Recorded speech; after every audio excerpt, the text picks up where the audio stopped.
Hello everyone, welcome to Succeed IAS. My name is Amit Dubey and let's start with the daily current affairs for geography optionals. So first article आज का about the earthquake in Assam. ये 4 magnitude का earthquake आया था आसाम में. इसमें important आपके लिए ज्योग्राफी ऑप्शनल के लिए ये है कि आपके पास ये seismic zone map of India होना चाहिए. एग्जाम में ये डायग्राम बनाना है एंड इस पे आपको ध्यान ये देना है कि ये 4 जोन्स में डिवाइडेड है. जोन 2, 3, 4, 5 ये याद रखना है. 2, 3, 4, 5 बहुत लोग 1, 2, 3, 4 डिमार्केशन दे देते हैं एंड जबकि इंडिया में जोन 1 है ही नहीं. इंडिया में सीधा जोन 2 से स्टार्ट होता है, that is low risk zone. तो ये तो डायग्राम हो गया. दूसरा एक क्वेश्चन आ सकता है आपका plate tectonics in relation with earthquake. तो वो आपको प्रिपेयर करना है कि कैसे प्लेट टेक्टोनिक्स एक इंपॉर्टेंट रीजन है अर्थक्वेक का. जैसे यहाँ आप देख सकते हैं ये जो Indian plate and European plate का कन्वर्जेंस बाउंड्री है, यहाँ पे वेरी हाई रिस्क जोन है अर्थक्वेक का. तो ऐसे आप एक्सप्लेन कर सकते हैं बाकी रीजन्स को भी. जो आपका डेक्कन प्लेटू है ये लो रिस्क जोन है क्योंकि ये एक stable block of land mass है. ऐसे आपको इस टॉपिक को प्लेट टेक्टोनिक्स से भी रिलेट करना है एंड ये डायग्राम पेपर 2 के लिए आपका बहुत इंपॉर्टेंट है. सेकंड आर्टिकल आपका माल न्यूट्रिशन के ऊपर है. माल न्यूट्रिशन आपके सिलेबस का इंपॉर्टेंट पार्ट है बिकॉज फूड सिक्योरिटी आपके सिलेबस में मेंशन्ड है एंड फूड सिक्योरिटी के अंदर ही आपका माल न्यूट्रिशन का टॉपिक है. तो यहाँ पे फिलहाल ये पर्टिकुलर न्यूज तो रिलेट करता है मेलघाट रीजन ऑफ महाराष्ट्र से. यहाँ पे सिर्फ लास्ट 1 ईयर में 73 चिल्ड्रन माल न्यूट्रिशन की वजह से उनकी डेथ हो चुकी है. तो इस पर्टिकुलर न्यूज आर्टिकल को तो आप एज एन एग्जाम्पल लिख सकते हैं, बट इन जनरल आपको ये टॉपिक प्रिपेयर करना है. यहाँ पे आपको टाइप्स ऑफ माल न्यूट्रिशन का मैंने डायग्राम दिया है. ये टाइप्स आपको जरूर पता होना चाहिए क्योंकि wasting, stunting, underweight, overweight and double burden ये सब का डेफिनेशन आपको एग्जैक्ट पता होना चाहिए. What is wasting? Low weight for height. What is stunting? Low height for age. What is underweight? Low weight for age. तो ये जो डेफिनेशंस हैं इनको आप प्रिपेयर कर लो. ये पीडीएफ मैं सक्सीड आईएएस के टेलीग्राम चैनल पे पोस्ट करूंगा तो आप वहां से डाउनलोड कर सकते हो रेफरेंस के लिए. एंड यहाँ पे कुछ इंपॉर्टेंट फाइंडिंग्स भी मैंने यहाँ पे दिया है जिसमें आप देख सकते हैं अराउंड 35% अंडर 4 चिल्ड्रन इंडिया में स्टंटेड है, 17% अंडर 4 चिल्ड्रन वेस्टेड है and 1/3 children in India are underweight. तो इस टॉपिक को अच्छे से प्रिपेयर करना है फॉर पेपर 2 के लिए विद फैक्ट्स. ये इंपॉर्टेंट टॉपिक्स है. जो लोग फाउंडेशन बैच के स्टूडेंट्स हैं वो लोग एक पीडीएफ डाउनलोड कर सकते हैं. मैंने अपने पोर्टल पे डाला है, आप लॉगिन करके उसको डाउनलोड कर सकते हैं. इसमें मैंने माल न्यूट्रिशन से रिलेटेड जितने भी फैक्ट्स पॉसिबल हैं सारे फैक्ट्स और मैप्स, इंडिया में माल न्यूट्रिशन कैसे डिस्ट्रीब्यूटेड है इसके मैप्स, ये सब वहाँ पे दिया हुआ है. तो प्लीज उसको डाउनलोड कर लो. नेक्स्ट आर्टिकल आपका साइक्लोन से रिलेटेड है. इंडिया में इस साल टॉक्टे एंड यास 2 साइक्लोन आए थे. Tauktae on the western coast and Yaas on the eastern coast. And इस आर्टिकल में जो मैंने ये येलो में हाईलाइट किया है ये कंटेंट प्लीज इसको रेफर करो और अपने नोट्स में इनको अभी ऐड कर लो. यहाँ पे बहुत इंपॉर्टेंट पॉइंट्स दिए गए हैं, डायरेक्टली आप इनको अपने आंसर्स में लिख सकते हो. फॉर एग्जांपल यहाँ पे दिया गया है कि फ्रीक्वेंसी जो है साइक्लोन्स की वो क्यों बढ़ी है इंडिया में इन रिसेंट टाइम्स. उसका रीजन दिया गया है first because of increase in sea surface temperature in the northern Indian ocean. जो नॉर्दर्न इंडियन ओशन है वहाँ पे सी सरफेस टेम्परेचर पिछले कुछ साल से इंक्रीज हो रहा है. तो ये एक रीजन है. तो वहाँ पे लो प्रेशर क्रिएट हो रहा है एंड हेंस साइक्लोन फॉर्मेशन के लिए डिजायरेबल कंडीशंस यहाँ पे प्रोड्यूस हो रहे हैं. सेकंड रीजन इज इंडिया का जियो क्लाइमेटिक कंडीशंस. तो ये 2 रीजन यहाँ पे दिए गए हैं for increase in the intensity and frequency of cyclones in India. And यहाँ पे कुछ इंपॉर्टेंट डेटा है इसीलिए मैंने बोला ये हाईलाइटेड पॉइंट्स आपको रेफर करना है. यहाँ पे दिया गया है कि जो वर्ल्ड के टोटल नंबर ऑफ साइक्लोन्स हैं उसमें 7% ऑफ साइक्लोन्स इंडिया के कोस्टल रीजन्स को अफेक्ट करते हैं. एंड कुछ अदर इंपॉर्टेंट फैक्ट्स यहाँ पे दिया गया है कि इंडिया का 7500 किलोमीटर का जो कोस्टल बाउंड्री है उसमें 96 डिस्ट्रिक्ट कोस्टल रीजन्स के पास है एंड उसमें 262 मिलियन पीपल हर साल एक्सपोज होते हैं साइक्लोन एंड सुनामीज को. And World Bank and United Nations का एस्टिमेट है कि अराउंड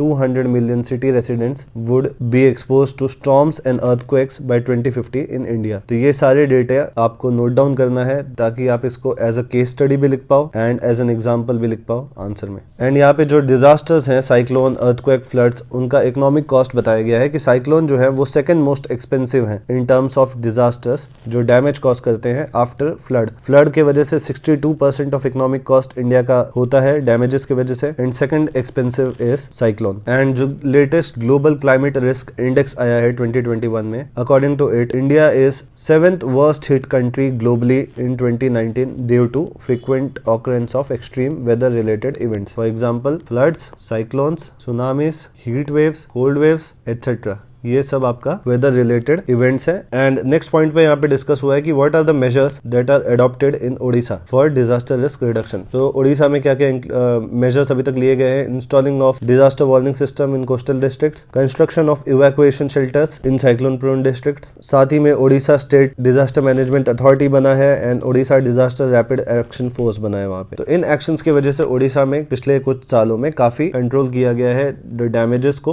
बट अभी भी कुछ एसेंशियल स्टेप्स हैं जो वहाँ पे लेना है। एसेंशियल स्टेप्स क्या है, इनको आप डायरेक्टली क्वेश्चन में लिख सकते हो ये एसेंशियल स्टेप्स को, एंड जो स्टेप्स ओडिशा ने पहले से लिया है इनको। तो वे फॉरवर्ड आपका ये होना चाहिए, जैसे regeneration of mangroves in coastal regions. Mangroves आपको पता है they act as a first line of defence against cyclonic storms, tsunamis. Also states को cost effective long term mitigation measures adopt करना चाहिए। For example building cyclone resilient infrastructure. Cyclone resilient infrastructure जैसे construction of storm surge resilient embankments, canals etcetera. And river connectivity को improve करना है ताकि किसी भी पर्टिकुलर रिवर में फ्लड ना आए, वो दूसरे रिवर से कनेक्टेड हो एंड जो सरप्लस वाटर है वो उस दूसरे रिवर में ट्रांसफर हो जाए। कुछ और मेजर्स हैं जैसे providing concrete houses to poor and vulnerable and creating community awareness through campaigns etcetera. ये जो पॉइंट्स दिए गए हैं ये आप डायरेक्टली अपने आंसर्स में यूज कर सकते हो, इसलिए ये आर्टिकल को एक बार अच्छे से और रेफर करो। सिर्फ हाईलाइटेड पॉइंट्स पढ़ने की जरूरत है, इस पूरे आर्टिकल को पढ़ने की जरूरत नहीं है। मैंने सिर्फ इंपॉर्टेंट पॉइंट्स को पहले से ही मार्क किया है। टेलीग्राम चैनल पे वंस अगेन आपको बता दूं कि मैं शेयर करने वाला हूं ये पीडीएफ, वहां से इन आर्टिकल को रेफर कर लेना। नेक्स्ट आर्टिकल आपका स्मॉक टावर के ऊपर है। दिल्ली में नए स्मॉक टावर इंस्टॉल हुआ है एंड कुछ 2-4 स्मॉक टावर्स और इंस्टॉल होने वाले हैं अगले कुछ महीनों में। यहाँ पे कुछ खास इंपॉर्टेंट नहीं है क्योंकि दिल्ली में एयर पोल्यूशन हमेशा से एक इशू रहा है, तो इसलिए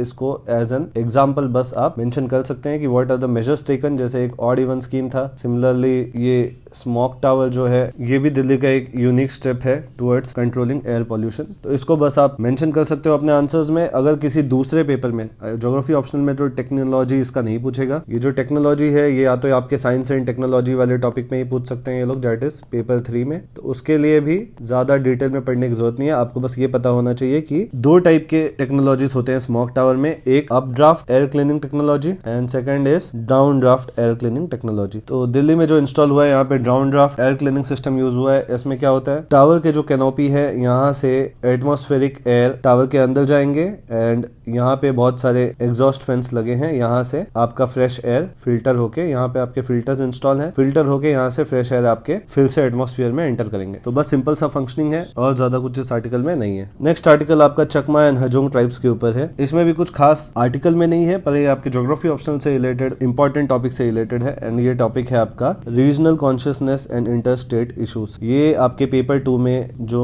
9th सेक्शन है दैट इज पॉलिटिकल एस्पेक्ट्स उसमें मेंशन्ड है। अभी regional consciousness and inter state issues, इस पे यूपीएससी ऑलमोस्ट हर ऑल्टरनेट ईयर्स एक क्वेश्चन पूछता है एंड क्योंकि ये नॉर्थ ईस्ट से रिलेटेड मैटर है तो नॉर्थ ईस्ट में regional consciousness and inter state issues में इस बार काफी कुछ हो रहा है। जैसे आप देखेंगे इंटर स्टेट इशूज में आसाम मिजोरम बॉर्डर डिस्प्यूट्स अभी चालू है, प्लस ये चकमा एंड हजोंग को अरुणाचल प्रदेश से आसाम रीलोकेट करने की बात हो रही थी जो अब कैंसिल हो सकता है क्योंकि जो सिविल राइट्स ग्रुप हैं इसके लिए प्रोटेस्ट कर रहे हैं कि आसाम को हम लोग डंपिंग ग्राउंड नहीं बनाएंगे for unwanted people of north east. यहाँ पे अनवांटेड किसको बोला गया है, चकमाज एंड हजोंग ट्राइब्स को। तो इसलिए ये टॉपिक इंपॉर्टेंट है, आपको इस मैटर को एंड आसाम मिजोरम वाले मैटर को प्लस आगे टाइम में आने वाले क्या इश्यूज और होते हैं स्टेट्स में नॉर्थ ईस्ट के, इन सबको कंबाइन करके एग्जांपल्स देने हैं जब रीजनल कॉन्शियसनेस या इंटर स्टेट रिलेटेड कोई क्वेश्चन पेपर 2 में आएगा। दूसरा एक चीज ये है कि ये जो नॉर्थ ईस्ट रीजन है ये एक कॉम्पैक्ट रीजन है पर यहाँ पे बहुत ज्यादा डिफरेंट ट्राइब्स रहते हैं एंड इस पर सैंपल का एक थियरी था। सैंपल आपको पता होगा बहुत फेमस ह्यूमन ज्योग्राफर, रैडजेल की स्टूडेंट एंड एनवायरमेंटल डिटर्मिनिज्म की स्ट्रॉन्ग सपोर्टर। इन्होंने बहुत सारे फील्ड स्टडीज किए थे कि हाउ एनवायरमेंट डिटरमाइंस और shapes the culture and way of living of people. तो इन्होंने ये चीज बोला था कि जहाँ पे ज्यादा रग्ड टोपोग्राफी है, फॉर एग्जाम्पल जैसे नॉर्थ ईस्ट है, वहां पे बहुत सारे माउंटेन है, माउंटेन्स की टोपोग्राफी बहुत रग्ड है, स्टीप स्लोप्स हैं, ऐसे जगहों पे उन्होंने बोला था कि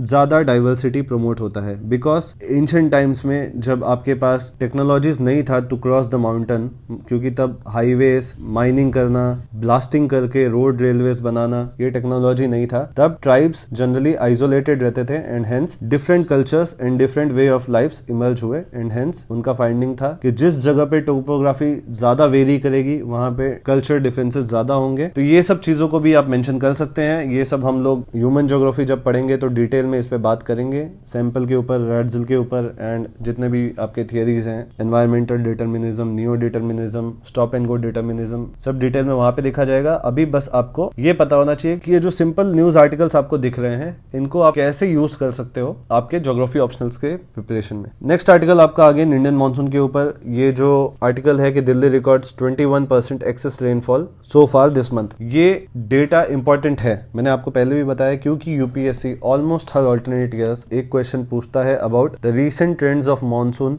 इन दैट पर्टिकुलर ईयर। एंड कभी भी मानसून का आपका ट्रेंड बताना है तो वो आंसर में बहुत ज्यादा फैक्ट्स होगा, कुछ डायग्राम्स भी होंगे एंड रीजंस होंगे कि अगर डेफिसिट मानसून है तो क्यों है एंड अगर सरप्लस मानसून है तो क्यों है। तो जो मानसून ट्रेंड्स वाले जो क्वेश्चन होंगे उनको बहुत सिंपली लिखना है, लेकिन एकदम relevant to the point facts होना जरूरी है, क्योंकि ये सब रिकॉर्डेड फैक्ट्स हैं। अगर दिल्ली में 21% एक्सेस रेनफॉल हुआ है तो 21% हुआ है। आप इसको अराउंड 50%, अराउंड 30% ऐसे नहीं लिख सकते, आपको 21% ही लिखना है क्योंकि ये रिकॉर्डेड फैक्ट्स हैं। ऐसे ही बहुत सारे मैंने आर्टिकल, जब से मानसून स्टार्ट हुआ है जून 1 से, मैंने बहुत सारे आर्टिकल्स मानसून पे पब्लिश किए हैं डेली करंट अफेयर्स में। आप टेलीग्राम चैनल पे जाके पिछले जितने भी आर्टिकल्स हैं मानसून पे उनको भी देख सकते हो। प्लस जब मानसून सीजन एंड हो जाएगा इन सितंबर, मैं जो पूरा ट्रेंड है इंडियन मानसून का उनको एक पर्टिकुलर आर्टिकल में डिस्क्राइब करूंगा with all the relevant facts and figures, ताकि जो लोग मेंस देंगे 2021 में उनके पास पूरा डेटा, फिगर्स विद रीजन एक ही पेज में हो। एंड इस आर्टिकल में मानसून ट्रफ का मेंशन है। मानसून ट्रफ आपको पता होगा, it is nothing but ITCZ trough भी बोलते हैं इसको। ये एक लो प्रेशर एरिया है जो इंडिया के नॉर्थ वेस्ट पार्ट से बे ऑफ बंगाल तक स्ट्रेच होता है एंड जो मानसून विंड्स हैं आपके वो इस ट्रफ के पास अट्रैक्ट होते हैं। तो जहां से मानसून ट्रफ पास हो रहा है उस साइड मानसून विंड्स अट्रैक्ट होते हैं एंड उन पर्टिकुलर रीजन्स में हैवी रेनफॉल होता है। एंड अगेन इंडियन मानसून का जो टॉपिक है इसको आपको होलिस्टिकली प्रिपेयर करना है with relevant sub headings like onset of monsoon, offset of monsoon, burst of monsoon, break in monsoon, in relevant sub headings में, plus the role of El Nino and La Nino in monsoon and recent times में effect of global warming and climate change on monsoon, ये भी question आ सकता है। And इस PDF को मैं share कर दूंगा टेलीग्राम चैनल पे, प्लीज वहां पे रेफर कर लेना एंड अपने नोट्स में जो जो चीजें आज मैंने बोला है उसको नोट कर लेना। And that's it for the day, goodbye, take care.